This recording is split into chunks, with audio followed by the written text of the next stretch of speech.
आखिर राघव चड्ढा को BJP join करने के बाद इतना ज्यादा हेट और गालियां क्यों मिल रही है और आखिर क्यों उन्हीं की पार्टी ने उन्हें सबसे बड़ा गद्दार डिक्लेयर कर दिया। आज के इस वीडियो में हम लोग राघव चड्ढा और उनकी पार्टी के एक एमपी की ऐसी डार्क रियलिटी एक्सपोज करने वाले हैं जिसे देखने के बाद तुम लोग भी शॉक हो जाओगे। और एंड पार्ट को तो बिल्कुल भी मिस मत करना क्योंकि एंड पार्ट में तुम्हें बहुत मजा आने वाला है। अबे भाई ये किसने बना दिया? वैसे भी भाई जिसने ये बनाया बहुत तगड़ा बनाया क्योंकि अभी कुछ दिनों पहले तक तो बीजेपी को गुंडों की पार्टी कहा जा रहा था राघव चड्ढा के द्वारा। अब खुद ही उस पार्टी की गोद में जाके बैठ गए। और मेरा ये मानना है कि बीजेपी एक गुंडों की पार्टी है, अनपढ़ गुंडों की पार्टी है। वो सिर्फ गुंडागर्दी करते हैं। क्या बात कर रहे हैं? And merge ourselves with the BJP. हम बीजेपी में विलय करते हैं। बड़ा हरामी हो बेटा।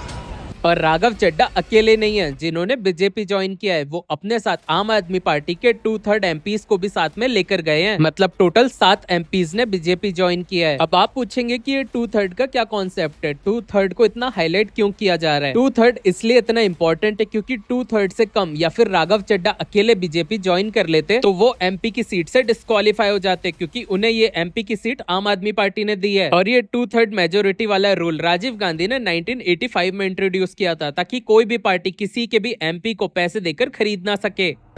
देखिए, मेरा जो उठना बैठना है वो छिनारों में है। एक नहीं पूरा जत्था, पूरा ग्रुप छिनारों से भरा हुआ है। They think they sound intellectual but they don't. बिल्कुल भाई, बेचारे केजू भाई के साथ बहुत गलत कर दिया राघव चड्ढा ने। केजू भाई ने राघव चड्ढा को नेम फेम दिया, पार्टी का मेन फेस बनाया। लेकिन जब केजू भाई को राघव चड्ढा की सबसे ज्यादा जरूरत थी, उन्हें ईडी और सीबीआई ने झूठे केस में फंसाया था जिसे कोर्ट ने खारिज कर दिया कि ऐसा तो कोई केस ही नहीं बनता है। एविडेंस की कमी होने के कारण ही उल्टा सीबीआई के ऊपर ही इंक्वायरी बिठाने का ऑर्डर कर दिया। तब केजू भाई को छोड़कर राघव चड्ढा लंदन चले गए थे आंखों में इन्फेक्शन बताकर।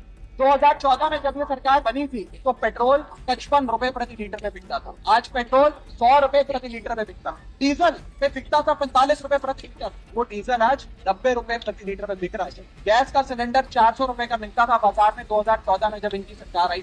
आज वो गैस का सिलेंडर 1100 रुपए का हो गया सर, 1100 रुपए का। दूध 1 लीटर 36 रुपए का मिलता था, दूध आज 60 रुपए प्रति लीटर हो गया है। और सर सीएनजी 40 रुपए प्रति यूनिट प्रति केजी मिला करने की, आज वो सीएनजी 80 रुपए प्रति यूनिट मिलती है। बड़े बड़े उद्योगपतियों के, अपने दोस्तों के बड़े बड़े लोन इन लोगों ने माफ कर दिए। 74,000 रुपए का कर्जा आज देश के हर किसान के सर पर है सर। अगर किसान अपना कर्ज का भुगतान नहीं करता तो उसके नाम के नोटिस चिपकाकर किसान की बदनामी करती है ये सरकार। और बड़े बड़े उद्योगपति जो लाखों करोड़ रुपए डकार गए, उन्हें बिजनेस क्लास में उठा के देश से रवाना करते हैं। रुको जरा, सब्र करो। ये राघव चड्ढा थे बीजेपी ज्वाइन करने से पहले, लेकिन अब बीजेपी ज्वाइन करने के बाद राघव चड्ढा क्या कह रहे हैं, चलिए वो भी देख लेते हैं। ये तमाम लोग अपना सब कुछ छोड़ छाड़ कर, सब कुछ न्योछावर कर कर एक करप्शन फ्री इंडिया का संकल्प लेकर आए थे। बताओ, करप्शन फ्री इंडिया बनाने आए थे और जिस पार्टी के ऊपर सबसे ज्यादा करप्शन के चार्ज है वही पार्टी ज्वाइन कर ली। इन्होंने खुद ही अपने एक इंटरव्यू में बताया था कि बीजेपी वॉशिंग मशीन का काम करती है जिसके डिटर्जेंट ईडी और सीबीआई हैं। ये जितने नेताओं के नाम मैंने पढ़े, विपक्ष के नेताओं के, इन्हें बुलाकर बोला जाता है कि भारतीय जनता पार्टी ज्वाइन कर लो। अगर भारतीय जनता पार्टी में शामिल हो जाओगे तो आप पर कोई मुकदमा नहीं होगा, आपको बाइज्जत बरी कर दिया जाएगा। और अगर नहीं शामिल होगे तो पकड़ के जेल में डाल देंगे। और यही बात अभी सच होते हुए भी दिख रही है क्योंकि राघव चड्ढा के साथ जिन 7 एमपीओ ने बीजेपी को ज्वाइन किया है उसमें से एक एमपी जिनका नाम अशोक मित्तल है, उनके ऊपर 10-12 दिन पहले ईडी की रेड पड़ चुकी थी, लेकिन अभी उन्होंने बीजेपी को ज्वाइन कर लिया है। अब वो वॉशिंग मशीन में धुलकर एकदम साफ हो जाएंगे। मैंने पार्टी की गतिविधियों से अपने आप को अलग कर लिया और उसका कारण ये है क्योंकि मैं उनके गुनाह में शामिल नहीं होना चाहता था। मैं उनकी दोस्ती के काबिल नहीं था क्योंकि मैं उनके गुनाह में शामिल नहीं था। ओए होए होए होए होए, वाह जी वाह, क्या मुशायरा चल रहा है, क्या शायरी मारी है पाजी, मजा ही आ गया। ओ माय गॉड सर, आप तो बहुत ही ज्यादा मल्टी टैलेंटेड नेता निकले। आपको तो एमपी छोड़ो सीधा प्राइम मिनिस्टर ही बना देना चाहिए। हम सब अपने आप को सौभाग्यशाली महसूस कर रहे हैं कि हम माननीय प्रधानमंत्री नरेंद्र मोदी जी की लीडरशिप में और गृह मंत्री अमित शाह जी की संकल्प शक्ति के साथ जुड़कर बिना रुके और बिना थके देशवासियों को लूटेंगे और गरीब को तो नंगाई कर देंगे। देश के लिए काम करेंगे। ऑर्डिनरी सिटीजन्स के ऑर्डिनरी इश्यूज को पार्लियामेंट में उठा रहा था ये एयरपोर्ट पे बिकने वाले महंगे समोसे की बात कर रहे थे, लेकिन भाई साहब ये तो यही भूल गए कि देश का गरीब आदमी आज तक एयरपोर्ट पे तो गया ही नहीं है। हमारे देश की हालत ऐसी है जिसकी 80% से ज्यादा आबादी ने आज तक एयरपोर्ट के अंदर कदम ही नहीं रखा है। मैं शायद नहीं उठा पाऊंगा क्योंकि मेरी अपनी पार्टी ने मेरी आवाज बंद कर दी थी।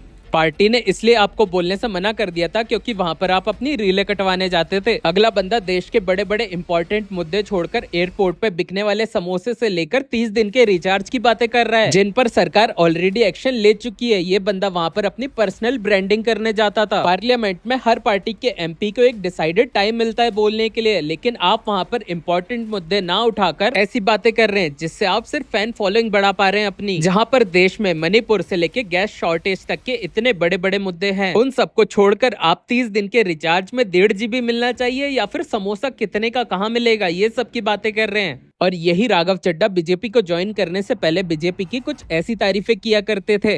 अभी भारतीय जनता पार्टी के गुंडे तमाम नेता दिल्ली जल बोर्ड के मुख्यालय पर आए, झंडेवालान में स्थित मुख्यालय है, और पूरे ऑफिस को तोड़ फोड़ दी, पूरे ऑफिस को वैंडलाइज किया गया।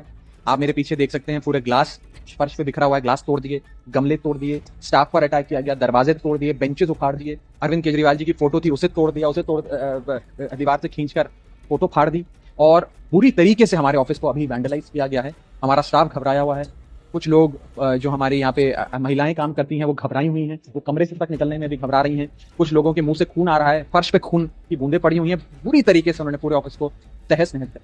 भारतीय जनता पार्टी के लोग कायर हैं जो पीछे से वार करते हैं, हम लोग कायर नहीं हैं, हम अंतिम सांस तक देश के किसान के साथ खड़े हैं। जिहाद सब बकवास ये लोग करते रहे हैं बीजेपी। ऐसा कुछ नहीं होता। लव जिहाद जैसे मुद्दे हैं, ये सारी चीजें बीजेपी उठाती है अपना वोट बैंक क्रिएट करने के लिए, अपना सोसाइटी को पोलराइज करने के लिए।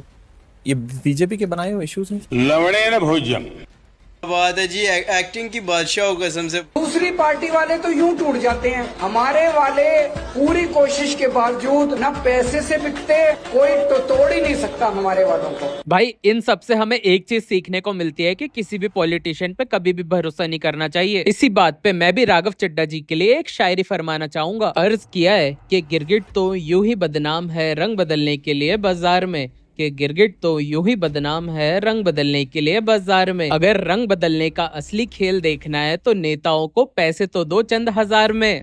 अरे बस बस बस बस बस guys, thank you so much, thank you. Kazama, मुझे आम आदमी पार्टी वाले पार्लियामेंट में रील बनाने के लिए रोक रहे थे, इसलिए बीजेपी ज्वाइन कर ली। अब तो और व्यूज आएंगे, मजा आएगा। आज तक वो रकम नहीं बनी और वो शख्स पैदा नहीं हुआ जो राघव चड्ढा को, आम आदमी पार्टी को या अरविंद केजरीवाल को खरीद ले। अब राघव चड्ढा की बात लीजिए, इन पर कोई कैसे भरोसा कर रहा है मुझे समझ में नहीं आ रहा है। आज तो सबसे बड़ा सवाल यह है कि भारतीय जनता पार्टी इस व्यक्ति विशेष पर भरोसा कैसे कर रही है। नहीं मतलब भाई राघव चड्ढा के कैसे दिन आ गए कि अर्नब गोस्वामी से तक रोस्ट हो जा रहे हैं। और ये सवाल मैं क्यों पूछ रहा हूँ, क्योंकि राघव चड्ढा की पूरी पॉलिटिकल करियर आम आदमी पार्टी में बनी। ये सबसे ज्यादा गाली बीजेपी को देते थे, सबसे ज्यादा एंटी मोदी लाइन इनकी थी। केजरीवाल को प्रॉब्लम हुआ जब उन पर वो लिकर स्कैम का दाग लगा, तब इन्होंने इमीडिएटली कहा मेरे आंख में प्रॉब्लम हो रही है, मैं लंदन जा रहा हूँ। और फिर वहां पे लंदन में बैठ के फिर वापस ले आने का नाम ही नहीं इनका। हर जगह में फोटो लेते, बड़े बड़े गाड़ियों में, बड़े बड़े जगहों में, बिल्कुल रईस टाइप की इमेज अपनी बना ली, बॉलीवुड टाइप की इमेज। राघव भाई अगर पार्टी से नहीं बन रही थी तो इससे बढ़िया पॉलिटिक्स ही छोड़ देते, या तो अपनी खुद की अलग से एक दूसरी पार्टी बना लेते। पर ये दोगली हरकत नहीं करनी चाहिए थी। इससे तुमने आज तक जितना भी नाम कमाया, लोगों का प्यार और भरोसा कमाया, सब गवा दिया एक बारी में। क्योंकि भाई नाम कमाने में सालों लग जाते हैं, लेकिन उसे गवाना सिर्फ चंद मिनटों का काम है। सो गाइस, आज के वीडियो में इतना ही। अगर आप लोगों को ये वीडियो पसंद आया होगा तो लाइक शेयर सब्सक्राइब। मिलते हैं नेक्स्ट वीडियो में, बाय बाय।